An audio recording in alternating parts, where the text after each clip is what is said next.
noite, irmãos. Vamos abrir a palavra de Deus em 1 Tessalonicenses 4. Que bom que já chegamos aqui no capítulo 4 de 1 aos Tessalonicenses. Vamos ler do versículo 1 até o versículo 12.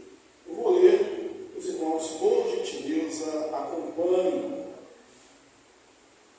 Todos encontraram? Repetir, 1 aos Tessalonicenses 4, 1 a 12. Convido os irmãos a se colocarem de pé.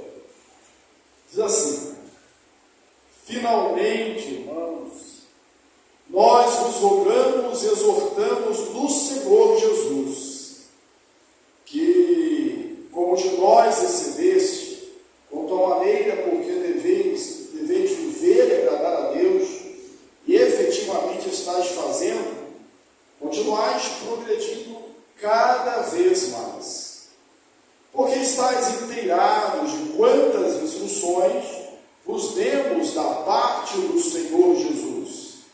Pois esta é a vontade de Deus, a vossa santificação, que vos abstenhais da prostituição, que cada um de vós saiba possuir o próprio corpo em santificação e honra, não com o desejo de lascívia, como gentios que não conhecem a Deus, e que desta maneira ninguém ofenda, que nesta matéria ninguém ofenda, nem defraude a seu irmão, porque o Senhor, contra todas estas coisas, como antes já nos avisamos e testificamos claramente, é o vingador. Porquanto Deus não nos chamou para a impureza, e sim para a santificação. Pensate, quem rejeita estas coisas, não rejeita o homem, e sim a Deus, que também nos dá o seu Espírito Santo. No tocante ao amor fraternal, não há necessidade de que eu vos escreva, porquanto vós mesmos estáis por Deus instruídos, que deveis amar-vos uns aos outros. E, na verdade, estáis praticando isso, como para com todos os irmãos em toda a Macedônia. Contudo, vos exortamos, irmãos, a progredirdes cada vez mais, e a diligenciar-vos por viver tranquilamente, dar o que é vosso, trabalhar com as próprias mãos, como vos ordenamos, de modo que vos porteis com dignidade, para com todos os de fora, e de que nada venhais a precisar. Amém? Assentai-vos, irmãos. Amém. Irmãos, aqui no capítulo 4, nós vamos ver Paulo orientando os crentes a duas coisas essencialmente. A primeira é a santidade, resumido aqui em abster-se da prostituição. E a segunda é o amor fraternal. Então, para que fique bem claro para a gente o propósito, a linha que vai ser seguida aqui no capítulo 4, pelo menos nesta primeira parte, até o versículo 12, é a santificação, a abster-se da prostituição e o amor fraternal. Alguns destaques que eu quero fazer logo no início aqui, me chamaram bastante atenção, é a palavra, por exemplo, progredir, ou desenvolver. A gente vê aqui logo no versículo 1, e efetivamente estáis fazendo, continueis progredindo cada vez mais. Aí, pelo na minha Bíblia aqui, está logo do outro lado aqui, né? E fala mais uma vez de progredir. continuar progredindo naquilo que estava fazendo, né? Na verdade, estás praticando isso para com todos os irmãos da Macedônia. Contudo, vos exortamos a progredirdes cada vez mais. Então, a gente no versículo 1 e no versículo de número 10, a mesma expressão, né? O mesmo conselho, a mesma orientação de Paulo: progredir na santidade e progredir no amor. Guarde bem isso no seu coração, porque por vezes o nosso erro na caminhada cristã não é nem o regredirmos, não é nem a apostasia da fé. A maioria dos irmãos que estão há muitos anos na igreja não fizeram isso, às vezes nunca se afastaram da comunhão, nunca regrediram, mas talvez a nossa falha, aquilo que nos persegue e nos desabona, é justamente a falta disso aqui, que Paulo reitera: progredir cada vez mais, progredir cada vez mais, progredir no amor e progredir na santificação e progredir no amor. Lembrei aqui agora o profeta Oséias, quando ele diz assim: conheçamos e prossigamos em conhecer o Senhor. Deve ser, então, um exercício, um avançar, um crescer diário. Ou seja, nem de nós, crentes no Senhor Jesus, vamos chegar a um ponto da nossa vida onde nós vamos poder baixar a guarda, onde nós vamos poder relaxar e dizer: eu já cresci o suficiente, eu já aprendi o suficiente, eu já sou santo o suficiente, ou eu já sou forte o suficiente, ou eu já sou maduro o suficiente. Na verdade, pensar assim e agir assim é um prenúncio da queda, porque a orientação que nós temos de Jesus é orar e vigiar. Então, é um exercício contínuo. Nós vamos falar hoje sobre santidade e sobre o amor cristão. A santidade e o amor. Mas, para amarrarmos bem isso, eu já deixo claro: é necessário que a gente progrida, que não haja nenhum tipo de estagnação. Quando a gente fala de santidade em relação ao corpo, em relação à nossa vida, e amor para o próximo, nós estamos obedecendo, ou estamos bem enquadrados no que o texto está falando, para que nós aprendamos, a orientação de Paulo, a forma de viver e agradar a Deus. Como que é, ou qual é a forma de nós vivermos e agradarmos a Deus? Essas duas coisas que nós mencionamos: santidade e amor. Santidade e amor. Por vezes, nós vemos os cristãos, nós cristãos, perguntarmos assim. Possível que você já tenha ouvido alguém perguntar, ou já tenha se perguntado: mas qual é a vontade de Deus? Como saber qual é a vontade de Deus? É verdade que a vontade de Deus, quando a gente faz essa pergunta, a gente pode estar se referindo a várias áreas da vida. Várias áreas da vida. Mas aqui é um resumo.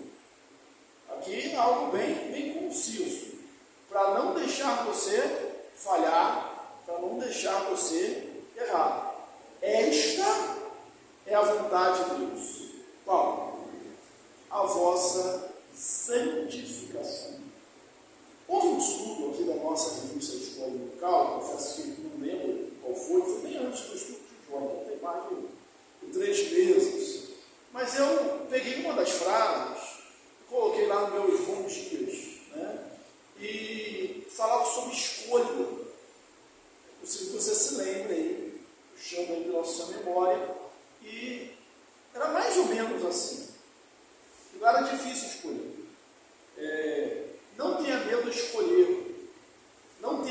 dar errado, quanto que não tem pecado. E quando a gente está na vontade de Deus, buscando a vontade de Deus, mais perto da vontade de Deus, mais fácil é de escolher. Né? Então, não tenha medo de dar errado. Né? Tenha medo de estar em pecado. Não tenha medo de escolher. Tenha medo de escolher algo que não seja a vontade de Deus. Não tenha medo de perder, senão a santidade. O pensamento era isso. Como Paulo está dizendo aqui. A vontade de Deus é a nossa santificação. E eu falei que quando perguntamos qual é a vontade de Deus, nós podemos estar nos referindo a várias áreas da nossa vida. Mas nós vamos estar aqui. A gente vai perguntar, mas isso é santo? Isso é justo? Isso é bom? Isso agrada a Deus?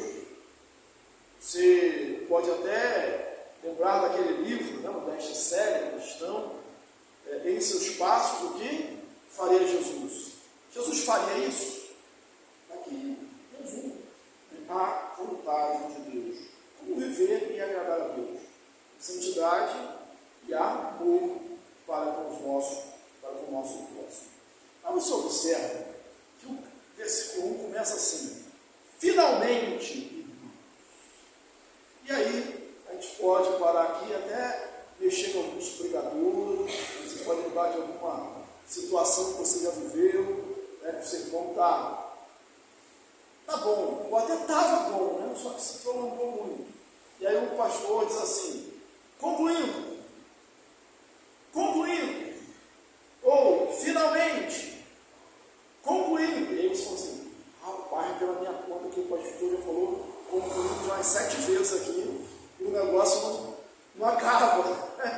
Aí você fala, Paulo começa finalmente, mas ainda tem, olha aí, o capítulo 5 inteiro, né, o restante do capítulo 4, e o capítulo 5 inteiro. O capítulo 4 vai ter 18 versículos, e o capítulo 5, 28 versículos. Assim, Paulo, está muito cedo para falar finalmente. Só que finalmente nos introduz uma nova sessão, e é exatamente a sessão final, ou assunto final que Paulo está tratando, ainda que ele tenha bastante coisas a ensinar. Finalmente, irmãos, nós os rogamos e exortamos no Senhor. Paulo, ele trata a igreja, ele trata os crentes de uma maneira amável, não com lisonjas. A gente viu aqui no capítulo 3 que havia alguns irmãos, que haviam se introduzido no meio deles, que tratavam eles com lisonjas. E Paulo diz, a gente não procura agradar a homem ou a mulher. Né? Paulo não tratava com lisonjas, com bajulações, mas ele tratava os crentes, os irmãos, de maneira fraterna, de maneira amiga, de maneira amorosa. Então ele diz, irmãos, só que faz isso de uma maneira incisiva. Rogamos e exortamos. Rogamos e exortamos. Ou seja, o que nós estamos apresentando aqui é sério, necessário que haja realmente obediência, como de nós recebeste, quanto à maneira de viver e agradar a Deus. Uma frase que nós já tínhamos dito aí. Viver e agradar a Deus. Existem algumas situações que nós até obedecemos. Pensa no exemplo de um filho. Ele obedece. Você não pode dizer que ele não obedeceu. Mas ele obedeceu com a cara. Que você fica assim, pô. Ele foi desobediente? Você não pode dizer que ele foi desobediente. Ele fez o que você mandou. Mas ele não fez isso com prazer. Eu sei que quando a gente fala isso, né, de vida, assim, tem uma pessoa que se identifica logo. estava dormindo, acorda, né? A gente está com série bíblica, a pessoa já começa, né? É algo comum, né, para a gente, né? Na Bíblia tem um exemplo disso. Exemplo, pensemos lá na história de Lucas 15, né? O filho pródigo, o irmão do filho pródigo, ele obedeceu o pai? Sim. Ele ficou em casa, ele cuidava, ele não estava. Quando o filho mais novo voltou da farra de desperdiçar os bens do pai e voltou lá no chiqueiro, né, sujo, ele chegou, o pai mandou fazer uma festa. Esse filho estava onde? Trabalhando nas terras do pai, nas coisas do pai. Só que o desenrolar da história vai nos transmitir a ideia de que ele obedecia, mas ele não tinha prazeres, ele não tinha alegria. Nós precisamos servir a Deus. Lembra do Salmo 100? Servir ao Senhor com alegria. Irmãos, na obra de Deus, quando a coisa é espiritual, não adianta servir. Tem que servir com alegria. Paulo nos mostra isso também, quando a gente está em Coríntios. Não adianta só contribuir. É contribuir com alegria. Deus ama quem dá com alegria. Não é por força. Não é por uma mera obrigação. É obrigação? É obrigação. Temos mais do que obrigação servirmos a Deus. Devemos tudo a Ele. O ar, o fogo, temos, a salvação, a vida, tudo devemos a Deus. Mas devemos fazer com alegria. Então, Paulo está orientando a igreja ao modo de viver e agradar a Deus. Essa devia ser uma questão que devia estar sempre na nossa mente. Como que eu vou viver e agradar a Deus? Como que eu vou agradar a Deus hoje? Eu ia perguntar isso todo dia acordar. Como que eu vou viver e agradar ao meu Deus hoje? Paulo entende. Olha que Paulo já falou da confirmação, da eleição dos crentes. Eles eram crentes mesmo. E Paulo diz aqui que eles estão fazendo. Eles estão cumprindo aquilo. Só que Paulo diz que eles devem continuar, devem progredir e devem fazer cada vez mais. Repetindo, como viver e agradar a Deus? Paulo diz uma vida de santidade para com Deus, com o nosso próprio corpo, e uma vida de amor aos nossos irmãos. E não permitir a estagnação. Progredir cada vez mais. Vocês estão fazendo, mas vocês devem progredir cada vez mais. Porque estáis inteirados, no versículo 2, de quanto às instruções que vos demos da parte do Senhor. De quantas instruções vos demos da parte do Senhor. Aqui a gente fica, mais uma vez, chocado com a capacidade de Paulo, como missionário, como mestre, como pregador, como instrutor. Pergunta, deve estar já na ponta da língua, né? Estamos já no capítulo 4. Quanto tempo Paulo permaneceu em Tessalônica? 3 sábados. E aí Paulo diz, eu já instruí, eu já falei, eu só estou lembrando, 3 sábados. A palavra instrução aqui, ela é de uma origem militar. É como instruir no sentido de ter uma ordem, que ordenei, como se tivesse ali uma diretriz para ser seguida. Eu orientei, eu ordenei isso. Essa é a vontade de Deus, a vossa santificação, e que vos abstenhais da prostituição. E que cada um de vós saiba possuir o corpo de santificação e honra. Não está aqui um conselho negativo, nem outro positivo, em relação à santificação, que é a vontade de Deus. Isso já ficou bem claro. Qual a vontade de Deus para a sua vida? Qual a vontade de Deus para a minha vida? A santificação. Como que a gente faz isso? Negativamente, abstendo-se da prostituição. E positivamente, cada um possui o seu corpo em santidade, em santificação, em honra, não com desejo de lascívia, como os gentios que não conhecem a Deus. É necessário, irmãos, a gente pensar no contexto que Paulo está escrevendo. O que leva Paulo a fazer isso? Como eles estão vivendo. Nós temos uma desculpa para não fazer, não praticar a vontade de Deus, e a desculpa que a gente tem é que o mundo que a gente vive é um mundo muito difícil. Muito difícil. Será mesmo? Será que o nosso mundo, em relação às privações, às ansiedades e às impurezas sexuais, ele é pior do que o mundo do primeiro século? Será que é mesmo? Hoje tem se falado da nova moralidade. Isso é uma nova moralidade. Será que é nova mesmo? Ou é tão somente uma velha moralidade, ou imoralidade, em roupagens novas? Vamos lá voltar para o primeiro século. Paulo está escrevendo aos Tessalonicenses. Tessalônica era a capital da Macedônia, Grécia. A cidade existe até hoje, só que o nome dela hoje não é Tessalônica, é só Salônica. Me pergunta por que tirou o T, eu não sei, né? Mas era Tessalônica, passou para Salônica. Tessalônica era a capital da Macedônia, e hoje é a segunda maior cidade da Grécia.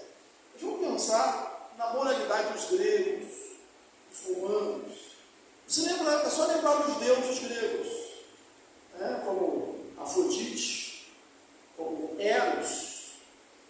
Para os gregos, a imoralidade e o culto andavam de mãos dadas, a ponto de existir muitas prostitutas cultuais. Templos eram construídos com dinheiro de prostituição. Havia muitas prostitutas. Você ia para o templo para se prostituir. Era comum. Todos os pensadores, ou a maioria dos pensadores, filósofos gregos, tinham amantes. Há um dado histórico, Roma não foi diferente, que dos 15 imperadores romanos, apenas um era homossexual, era Cláudio. E a mulher dele era prostituta, profissional, deixava no palácio de noite, só voltava de manhã. Então, havia uma grande imoralidade. Nero tinha relações incestuosas com a própria mãe. Depois ele até matou a própria mãe. Havia muita imoralidade. O mundo grego era imoral. Houve um filósofo que disse que os gregos tinham, se nós temos amantes para o prazer, concubinas para a necessidade diárias e esposa para criar filhos. Era o pensamento dele. Então, Paulo está escrevendo para gente que se converteu, gregão, gente que vivia neste mundo e que agora vai ter uma nova vida. Se alguém está em Cristo, não viu Paulo aos Coríntios, se alguém está em Cristo, nova criatura é, as coisas antigas já passaram, eis que tudo se fez novo. Então ele fala, vão possuir o corpo em santificação. Vão se abster da prostituição e possuir o corpo em santificação. Paulo não era uma seta, não era alguém que não pensava nas questões do corpo, cristão não é assim. Havia uma influência também gnóstica, que o gnosticismo tentou, foi um dos grandes problemas, grandes desafios do cristianismo do primeiro século. O que o gnosticismo ensinava? Vocês estão bem instruídos já em relação a isso. O gnosticismo ele era dualista. Em suma, ele dizia: o espírito é bom e o corpo é mau. Inclusive, aquele discurso de Paulo, no Areópago, em Atenas, o pessoal estava entendendo muito bem, estava aceitando muito bem o discurso de Paulo. Quando é que a coisa desandou? É quando Paulo falou de ressurreição. Ressurreição do corpo. Os gregos, eles queriam uma imortalidade da alma. Mas a ressurreição do corpo é um absurdo. Por quê? Porque para eles o corpo era a prisão da alma. Então a ressurreição, na verdade, não era desejável. Como que alguém que já foi liberto do corpo vai querer voltar para o corpo? Eu não entendi isso. Então, os gnósticos, com essa teoria, diziam: o corpo é mau, o espírito é bom. Então, tudo que eu fizer com o meu corpo não tem problema. É lógico que havia duas tendências, Os epicureus entregavam-se a todo tipo de prazer, pensando nisso. Os estoicos, a todo tipo de privação, pensando na mesma coisa, assim, se o corpo é mau, que diziam os epicureus, eu posso fazer o que eu quiser, mas vou aproveitar mesmo, tomamos, levamos e não morreremos. E os estoicos, se o corpo é mau, eu tenho que mortificá-lo, eu tenho que castigá-lo. E o cristianismo, o que pensa? Uma coisa ou outra? Não, nenhuma nem outra. Ele diz que o nosso corpo é templo do Espírito. É criação de Deus. É santo. Então a gente vai possuir o corpo em santidade. E lá em Coríntios, na capítulo 2 de Coríntios, Paulo diz qual é o caminho para isso. O caminho para possuir o corpo em santidade não é mortificar o corpo, ou tão somente mortificar o corpo. Ele diz que seria bom que ficasse como ele era, mas isso é para alguns que podem admitir, que podem viver assim. Para a maioria, ele prescreve ou casar ou casamento. Então, prostituição, o texto diz aqui, às vezes não cabe muito bem para a gente, porque a gente entende o que é prostituição. Prostituição é vender o corpo. Aí, se eu pensar nisso, poucas pessoas vivem dessa prática. Mas prostituição vem da palavra porneia, que é todo tipo de imoralidade. Toda relação que não está dentro do casamento, do matrimônio, do leito sem mácula, como nós temos em outro lugar, é considerado prostituição, nesse sentido, e não apenas vender o corpo. Aí Paulo diz assim, em 1 Coríntios 7, quanto ao que me escrevestes, é bom que o homem não toque em mulher, mas por causa da impureza, cada um tem a sua própria esposa, e cada um o seu próprio marido. Então, qual é o remédio? O que Paulo prescreve para uma vida de santidade? O casamento. Aí, nós continuamos aqui, um pouco mais à frente,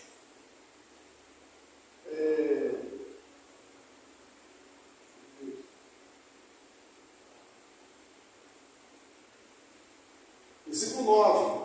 Caso, porém, não se dominem, se casem, porque é melhor casar do que viver abrasado. Então, o remédio é o casamento.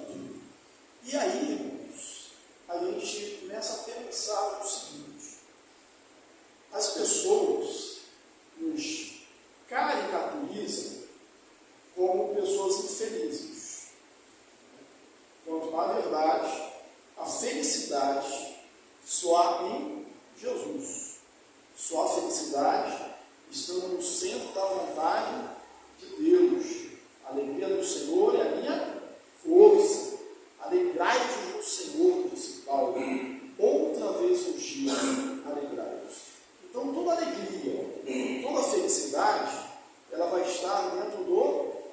casamento.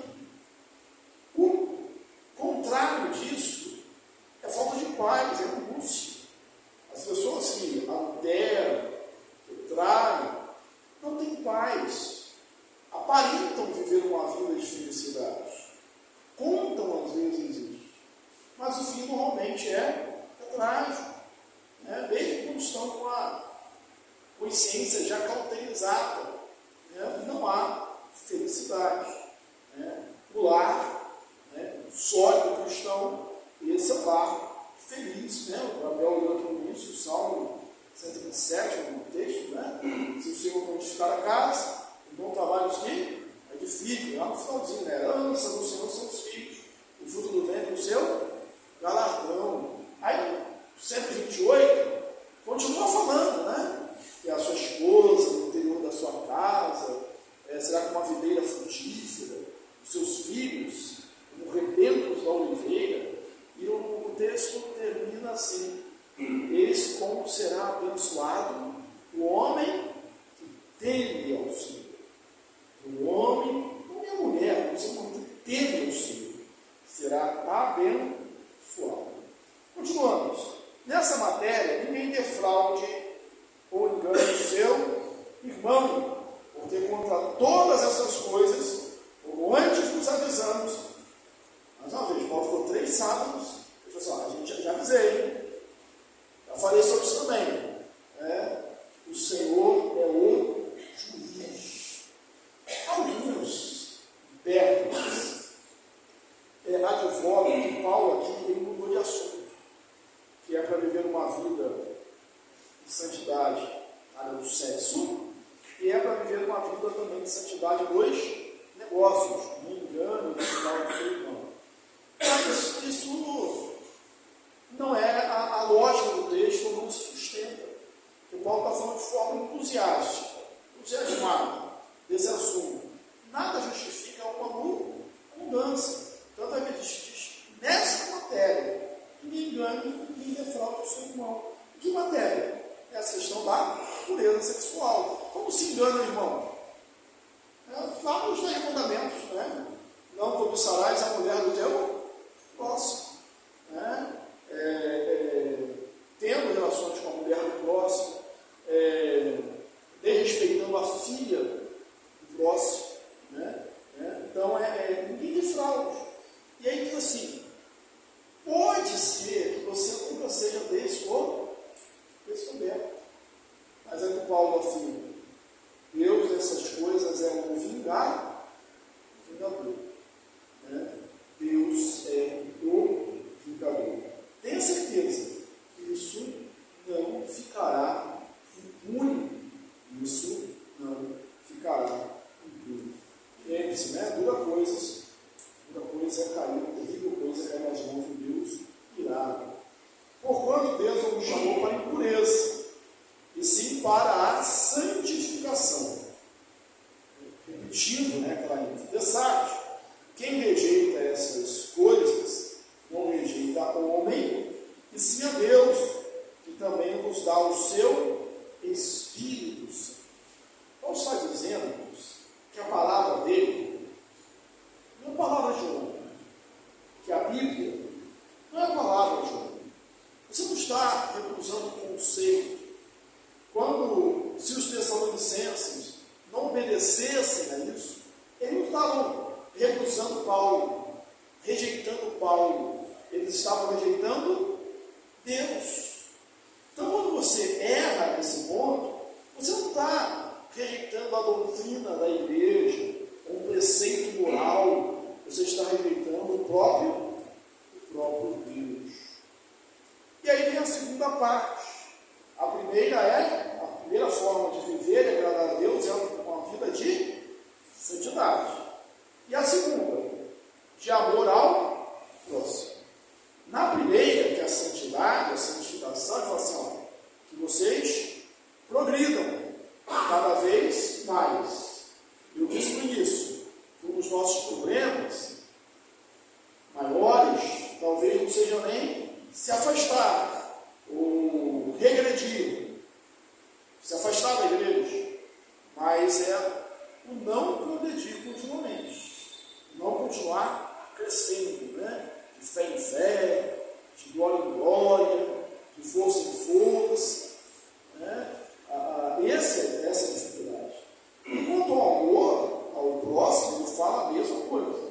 continuais progredindo. Você faz?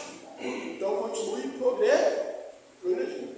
Tem uma frase, tudo sobre casamento, né? E a frase era mais ou menos assim: não há casamento tão ruim que não possa ser restaurado. Uma palavra de fé. Não há casamento tão ruim que não possa ser restaurado. E não há casamento tão bom que não possa ser melhorado. Ou seja, progredir, crescer dia a dia. Então, o amor em relação ao próximo, ao semelhante, ao amor fraternal, amor de irmão, no tocante ao amor fraternal, não há necessidade que eu vos escreva, porquanto vós mesmos estáis por Deus instruído, que devias amar uns aos outros. É matéria de fato. Vocês já estão instruídos por Deus. Interessante é que Paulo fala assim: eu já vos instruí anteriormente, mas aqui, agora, nesse ponto aqui, vocês já estão instruídos por Deus. Você sabe disso. Você sabe que tem que amar ao Deus. Você sabe o que tem que fazer. Você não faz de teimoso, de pecador, de cabeça dura, de coração cauterizado, que você é. Mas você sabe o que você tem que fazer. E na verdade, estamos praticando isso mesmo. Aí Paulo, ele elogia. Ele sopra, morde a sopra, né? Vocês sabem o que tem que fazer, vocês estão fazendo. Só que vocês precisam progredir. E na verdade estáis praticando isso mesmo. Para com todos os irmãos, não só de Tessalônica, a capital, mas de toda a Macedônia. Contudo vos exortamos, irmãos, a progredirdes cada vez. Progredirdes cada vez. Tem um cântico que eu sou dos outros cantando baixinho isso lá, né? Sempre melhorando. Lembra desse cântico? Sempre melhorando, sempre melhorando, sempre melhorando o Senhor. Isso aí. Progredirdes cada vez mais. E a diligenciar por viver tranquilamente. Lá na primeira sessão, é o modo de viver e agradar a Deus. Ele reitera aqui, né? A viver tranquilamente e cuidar do que é vosso e trabalhar com os próprios irmãos como vos ordenamos, de modo que vos porteis dignamente para com os de fora e de nada venhais a precisar. Viver diligentemente, viver tranquilamente. Isso é tranquilidade? Aqui. Eu gosto muito do texto de 1 Pedro 3,10, que fala sobre a língua, né? Sobre o falar, a conversação, simples texto. Ele diz assim: por que quem quer amar a vida? Viver dias felizes. Refreia sua língua do mal e evite que os seus lábios falem dolosamente. Quer amar a vida? Quer ver dias longos? Ou seja, quer ter tranquilidade? Evite que seus lábios falem dolosamente. Quando somos orientados lá, pelo próprio apóstolo, né, sobre as perseguições, aí ele vai falar que há galardão na perseguição. Agora, se você é perseguido porque está se metendo na vida alheia, não tem mérito nem isso. E aqui Paulo fala com todas as letras: cuidado do que é vosso, cuidar do que é vosso, cuidar da sua própria vida. Né? Às vezes as pessoas olham muito para a vida do outro, quer seja para criticar, quer seja para invejar, mas olha mais para a vida dos outros. Então, olha para o que é vosso, cuida do seu interesse e mais, trabalhe com as próprias mãos. Paulo aí há uma responsabilidade. Ele ensina a se preparar para o lado de lá. Entendeu?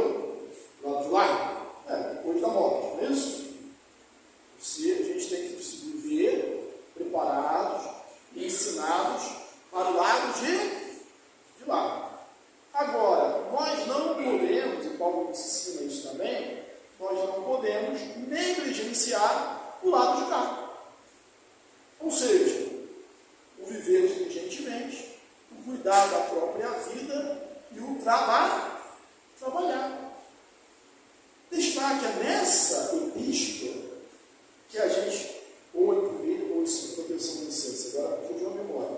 Ele escreve segunda Tessalonicenses para corrigir alguns erros e ficar na mente dos crentes. Os crentes disseram, Jesus ia voltar.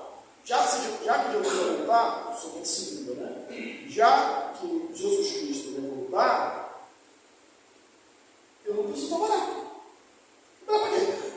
Para voltar. Às portas.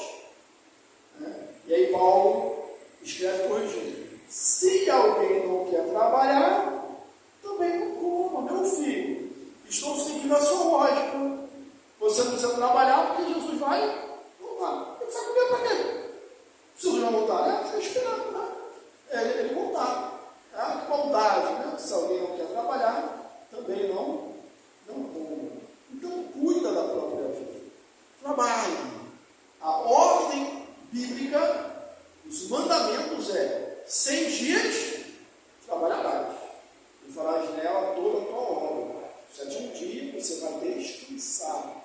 Mas 7 dias, igual tem a ordem do descanso, existe a ordem também para o trabalho.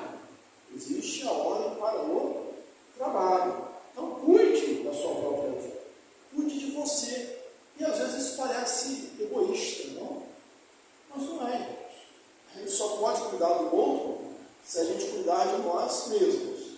Já contei aqui na história, do voo, de avião, e uma coisa muito legal. Todas as vezes que eu viajei de avião, sempre houve a mesma instrução. No começo a gente prestava mais atenção, né? Depois nem tanto, mas as primeiras vezes eu prestava muita atenção. Né? Acho que até porque o medo era maior, né? Eu prestava muita atenção nas orientações. E uma orientação que dá só, se houver alguma coisa, uma turbulência, caiu a máscara, o que você faz? Põe primeiro a sua. Não põe o seu filho primeiro, não põe a sua mãe, o velhinho que está do seu lado, põe primeiro a sua. Aí depois ajude os outros a colocar. Por quê? Porque se você desmaiar, por falta de ar, para oxigênio, você vai conseguir ajudar alguém? Não vai, então, primeiro, põe a sua. Então, cuide do que é seu. Você vai ler? Vai cuidar da sua vida. Vai cuidar da sua vida, primeiro, depois, ajude os outros a diligenciar de como viver tranquilamente, cuidar do que é vosso, trabalhar com as próprias mãos, como nos ordenamos, de modo que vos porteis dignamente para com de fora. Então você vai se portar de maneira digna para construir fora. Digna para construir fora. Para que não venham precisar de nada. Mas uma coisa que me incomoda, eu não sei se existe outro jeito, não estou dizendo nem que está errado, mas que me incomoda muito, é quando eu estou no trem e passa em bom pedindo dinheiro para sustentar a obra de caridade. Isso me incomoda muito. Eu entendo o valor da obra, mas parece que quando diz isso aqui, cada um traga, dá e não se pode. Que bom, você foi restaurado. Esquece de sustentação. Trabalhe e invista nessa obra. Esse é o princípio. Trabalhar diligentemente com as próprias mãos. E é uma promessa de Deus. Que Deus abençoa. Agora, o contrário, é uma intenção de provérbios. Não é isso? Vai ter uma formiga, preguiçoso. É uma formiga preguiçoso. Muitas pessoas sofrem porque não pegam os princípios bíblicos. Trabalho, a mordomia, dízimo, da administração correta dos seus bens. Paulo fala aqui, eu sou do lado de cá, lado de cá da vida. Não negligenciar, viver tranquilamente. E quando você vive assim tranquilamente, você também dá um bom testemunho. Eu lembro